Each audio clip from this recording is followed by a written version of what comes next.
What's good, YouTube? Today we're going to go over 10 cards that beat up the Zoodiac Beast here and there. And what they do, they've all been kind of slid across my table as, hey, you should talk about this. Hey, I like this card. Hey, this is getting bought out.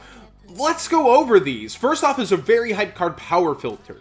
And its lowest is now 2. It was completely bought out. People were trying to set the price at 5. You see lightly played. Then you see the near mints at 5s, but we have very few sellers that are starting to notice this and be able to put them lower to try to sell them. Neither player can special summon any monsters with 1,000 or less attack. This highly limits their plays from the extra deck, and it stops Molmarat from being able to come out. It does a lot. But here's my problem with it. A, it's a going first card, which a lot of these I'm going to show you are going first cards, but I'm also going to show you a lot of going second options. So the side deck's very important in matches.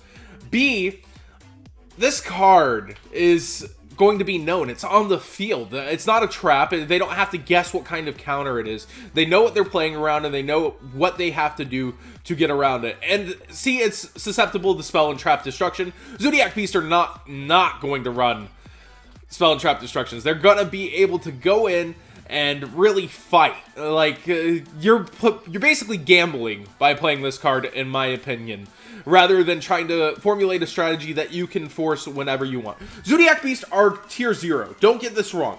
They're definitely tier 0. They're the deck to play or the deck to beat. It's not like Shadows when they came out and were super hyped and they were supposed to be tier 0 and weren't. And because we got Burning Abyss, that was unexpected.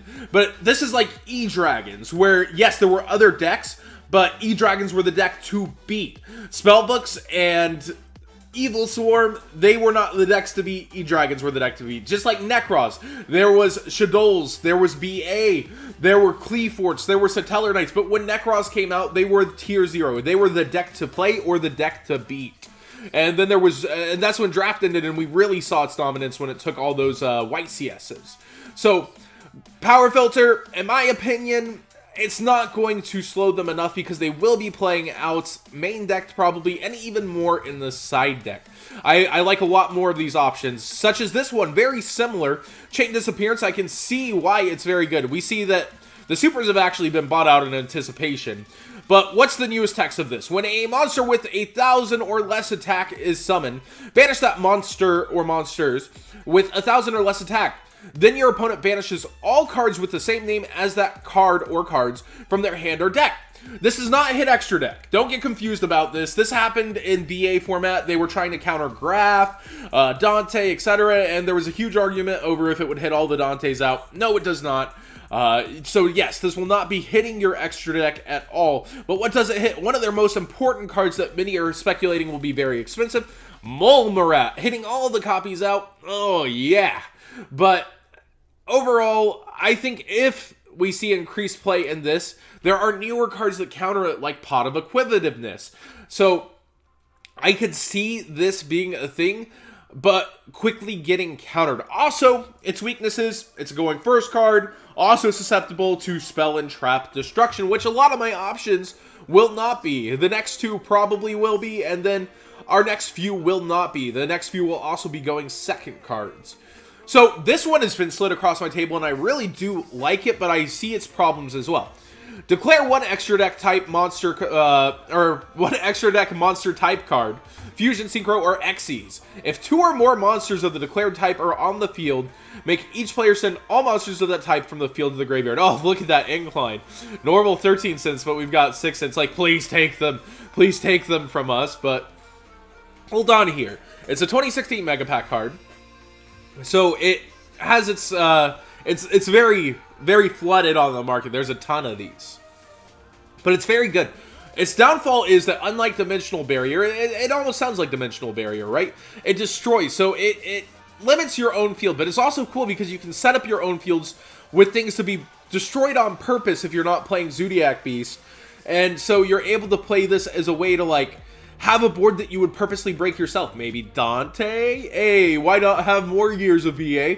But you can set up your kind of boards with one so that when they get their first one, you can interrupt. Or you can make them spend as many resources as they want. They can keep trying to pop your back rows.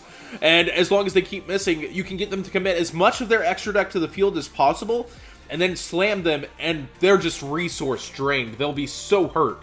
So I do like many aspects of this. It is susceptible to spell and trap destruction. It is susceptible to the fact that you have to go first, but it's a board wipe, so like, it's pretty good. If you're being able to set multiple back rows and mask it, it's pretty darn good that you're going to be able to activate it whenever and wherever you want. Zoodiac Beasts are very susceptible to board wipes, and this is kind of one of them. They're typically going to have a field full of black monsters on the field, so you'll probably be calling Xyz. And you could also maybe play it in some kind of Synchro deck where you set up a huge Synchro board and have this to counter the Xyz. But I really like the idea of setting up your one so that it's going to be turned on at their first sight, and then you have the choices of when to activate it. Grand Horde of Heaven was slid across my table. I don't like this card for several reasons. During your opponent's main phase, when they would special summon a monster or monsters, negate the summon, and if you do, destroy that monster, and then your opponent draws a card, then in the main phase. First off, you're losing a card for their card, but then you're giving them a card back. Second off, they get their main phase too, so they still get to build their board.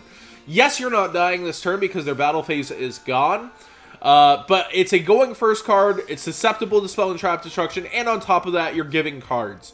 I can see a lot of merit to it, though. Skipping a battle phase is no joke, but versus the other options we've already given, and some of the others we're going to save for going first, I don't like it that much. Dimensional Barrier. Here's the Mac Daddy of them all climbing back up. It had fallen down to like 48. It's a $4 increase isn't that much, right? But I think this is one of the best options. And Dimensional Barrier, it doesn't limit your field ever. You can have your field how you want it. Yes, it will turn off your Xyz that are quick effect monsters, but you're not losing it as you would be with Forbidden. So I would say Dimensional Barrier, it deserves its price. It's probably the best answer. It shuts off their entire turn.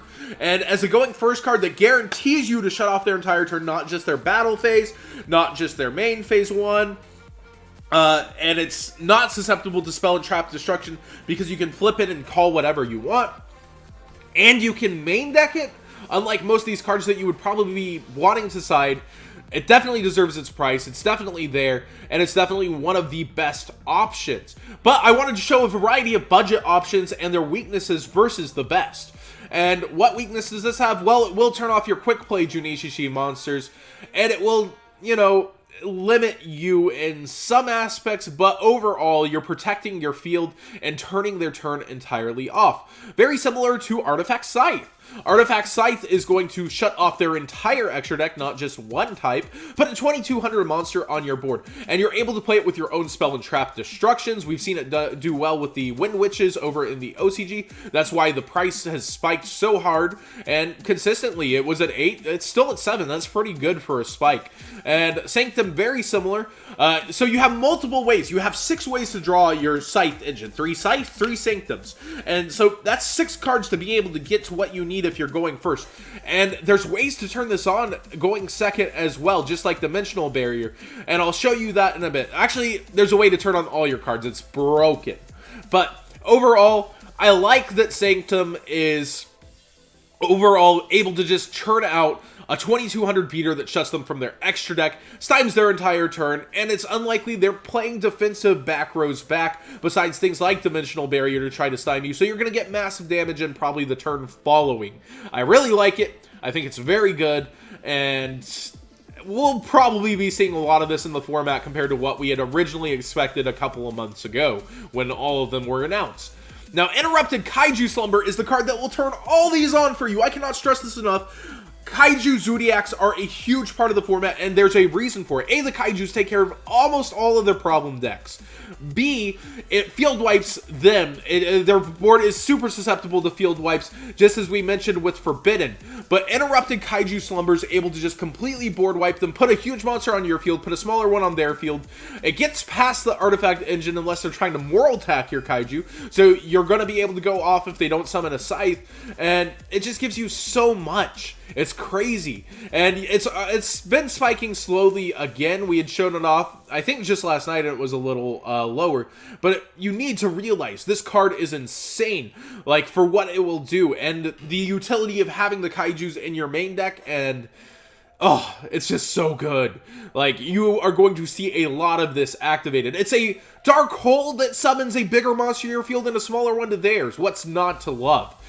Yes, you're playing the Kaijus. Yes, it can give you clumpier hands by playing Kaijus, but those clumpier hands will help you get out of bad situations. And, like I said, if you had to go second, you get to play this, and then you get to set this and turn them off completely for another turn. So not only did you waste all their resources, now you're going in even harder. Amazing, amazing, amazing synergy with almost everything mentioned on this list. Maxi, of course, the good age-old Maxi. The Maxi challenge, the Maxi this, the Maxi that. I've activated Maxi, you're really mad. Yeah, they can kill you through it possibly, but oh, you're going to draw so many cards, and you can combo it with other hand traps like what I'm about to show you. It's a going second card, which makes it beautiful. You can main deck it, which is nice. It counters almost every deck in the format that's trying to push out massive boards, because without special summoning, you're not pushing out a massive board. So definitely still one of the kings of countering decks like this. And then we have Flying Sea, his brother. Shoutouts to MSTTV. I actually wouldn't have thought about it without him. I looked over at his cards to counter Zoodiac Beast, and I think Flying Sea is a very good option. It's something that you would definitely be sideboarding because things like Metal Foes could just abuse it. But I don't think it is the best or the worst. Like, it's something you can draw. It's something that can shut them off. It's something they're going to have trouble countering. So yeah, there's a lot of merit to it, but it seems like decks like this always find ways around it, such as if they played this. Maybe they commit their first play like a Speedroid, use this, and then they continue their plays. It definitely limits their very powerful plays, though, Flying Sea. So the final card is Ghost Reaper and Winter Cherries. The Mac Daddy, the way to end combos. Again, I think if this and Chain Disappearance become huge, Pot of Equivocness comes back and becomes huge against them. It's probably not going to be reprinted until the Megatons. It doesn't look like we might be getting a Gold Series besides the movie pack this year, as another reprint set is on the horizon for March when Gold Series is usually released. But I think this is a very good option until Pot of Equivocness sees more play, but it also is able to hit more decks at cost of your extra deck space, which is very, very valuable in this format. So it's very hard to kind of tell how impactful. The price has gone down a lot despite a lot of people saying this will be very good against the Zoodiac Beast, but I think a lot of these options are better. I think the end-all best options are Dimensional Barrier, Artifact Sanctum, and Kaiju Slumber. So you have raising budgets, the Kaiju Slumber being the cheapest right now, not reprinted, but still pretty cheap.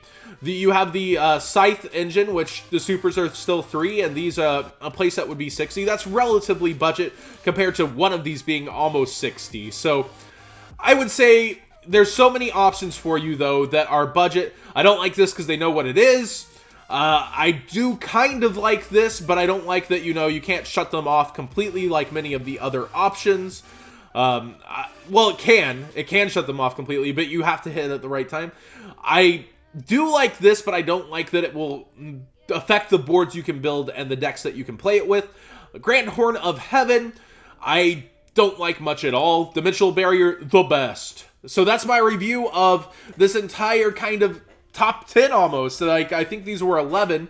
I guess I would give honorable mentions to Grand Horn, or honorable dismention, but overall, I think this is the best kind of counters to Zoodiac Beast. And let me know if I miss anything. Let me know how you plan to counter the deck or play along with it. That's kind of why you can't play this card along with it. It's to beat it only. So, like, I like that you can play this to play along with it. Thanks for watching. Tell me what you think. What are you guys going to play for and against Zoodiac Beast, the Tier 0 deck coming out very soon in February?